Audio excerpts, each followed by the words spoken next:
लोकतंत्र के कर्णधारों के नाम एक खुला पत्र। क्या जन आंदोलनों के लिए भी लोकतांत्रिक आचार संहिता आवश्यक नहीं है? आदरणीय लोकतंत्र के कर्णधारों, मैं आपको किसी दल के समर्थक या विरोधी के रूप में नहीं लिख रहा। मैं आपको एक नागरिक के रूप में लिख रहा हूं, उस नागरिक के रूप में जिसने लोकतंत्र को केवल मतदान की व्यवस्था नहीं बल्कि संस्थाओं, मर्यादाओं और उत्तरदायित्वों का जीवंत तंत्र माना है।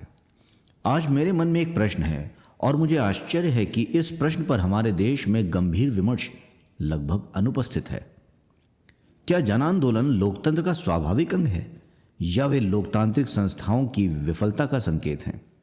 यदि लोकतंत्र की विधायिका समय पर निर्णय ले, यदि कार्यपालिका निष्पक्षता से उसका पालन करे, यदि न्यायपालिका नागरिकों के अधिकारों की प्रभावी रक्षा करे, तो फिर जनता को अपनी बात मनवाने के लिए सड़कों पर उतरने की आवश्यकता क्यों पड़े?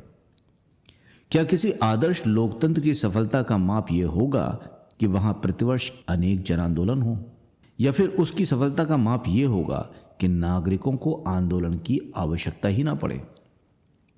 मेरा यह प्रश्न किसी आंदोलन के विरोध में नहीं, इतिहास साक्षी है कि अनेक आंदोलनों ने अन्यायपूर्ण व्यवस्थाओं को चुनौती दी है। भारत का स्वतंत्रता संग्राम इसका सबसे बड़ा उदाहरण है।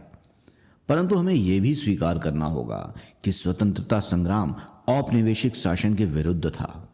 वह एक संप्रभु लोकतांत्रिक गणराज्य की संवैधानिक व्यवस्था के भीतर चलने वाला आंदोलन नहीं था। इसलिए दोनों की तुलना सावधानी से की जानी चाहिए। लोकतंत्र में नागरिकों को अभिव्यक्ति की स्वतंत्रता प्राप्त है, किंतु क्या अभिव्यक्ति की स्वतंत्रता और निरंतर जन दबाव द्वारा शासन को बाध्य करना एक ही बात है? क्या सड़क पर एकत्रित जनसमूह को संवैधानिक संस्थाओं के समान वैधता प्राप्त हो सकती है? डॉक्टर भीमराव अंबेडकर ने संविधान सभा में 25 नवंबर 1949 को अत्यंत गंभीर चेतावनी दी थी। उन्होंने कहा था कि जब संवैधानिक उपाय उपलब्ध हों तब असंवैधानिक उपायों जैसे सविनय अवज्ञा, असहयोग और सत्याग्रह को सामान्य राजनीतिक साधन बना देना ग्रामर ऑफ एनार्की अर्थात अराजकता का व्याकरण सिद्ध हो सकता है। ये कथन स्वतंत्रता आंदोलन की आलोचना नहीं थी, ये स्वतंत्र भारत के लिए एक संवैधानिक मर्यादा का आग्रह था। जॉन लॉक ने भी नागरिक प्रतिरोध के अधिकार को स्वीकार किया, किंतु उसे शासन की प्रत्येक असहमति का पहला उपाय नहीं बल्कि अंतिम उपाय माना। उनके अनुसार जब राज्य स्वयं नागरिकों के प्राकृतिक अधिकारों का विनाश करने लगे और सभी संवैधानिक उपाय निष्प्रभावी हो जाएं, तभी प्रतिरोध का नैतिक औचित्य उत्पन्न होता है। रूसों की सामान्य इच्छा जनरल विल भी विधि के अधीन है। बहुसंख्यक लोगों की तत्कालीन भावनाएं स्वयं कानून नहीं बन जाती।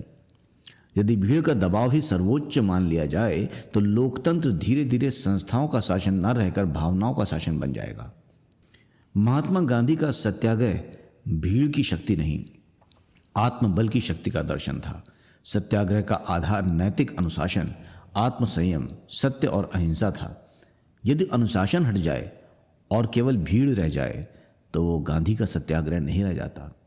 इसीलिए आज मैं आपसे एक मूलभूत प्रश्न पूछता हूं। यदि चुनावों के लिए आचार संहिता आवश्यक है, यदि संसद नियमावली से संचालित होती है, यदि न्यायपालिका प्रक्रिया से बंधी है और यदि राजनीतिक दलों के पंजीकरण और वित्त पोषण के नियम हैं, तो फिर जन आंदोलनों के लिए लोकतांत्रिक आचार संहिता क्यों नहीं? क्या यह अनिवार्य नहीं होना चाहिए कि प्रत्येक जन आंदोलन संविधान की मूल संरचना और लोकतांत्रिक व्यवस्था के प्रति सार्वजनिक निष्ठा की घोषणा करे, अपने वित्तीय स्रोतों और संगठनात्मक उत्तरदायित्व को पारदर्शी बनाए, हिंसा, सार्वजनिक संपत्ति की क्षति और घृणा फैलाने पर स्पष्ट दायित्व स्वीकार करे, आवश्यक सार्वजनिक सेवाओं और अन्य नागरिकों के मौलिक अधिकारों को बाधित न करे, और यदि वह स्वयं लोकतंत्र की भाषा बोलता है तो लोकतांत्रिक मर्यादाओं का भी पालन करे। पिछले कुछ वर्षों में विश्व के अनेक देशों ने ऐसे आंदोलन देखे हैं जिन्होंने केवल सरकारें नहीं बदली बल्कि लोकतांत्रिक संस्थाओं की वैधता को ही चुनौती दे दी। यह पत्र उन देशों पर टिप्पणी नहीं है, यह भारत के भविष्य के प्रति एक गंभीर चिंता है, क्योंकि इतिहास बताता है कि लोकतंत्र का पतन केवल तख्तापलट से नहीं होता। कभी कभी वो संस्थाओं पर विश्वास हटने और सड़कों पर निर्णय होने की प्रवृत्ति से भी होता है। मैं आंदोलनों के अधिकार का विरोध नहीं कर रहा।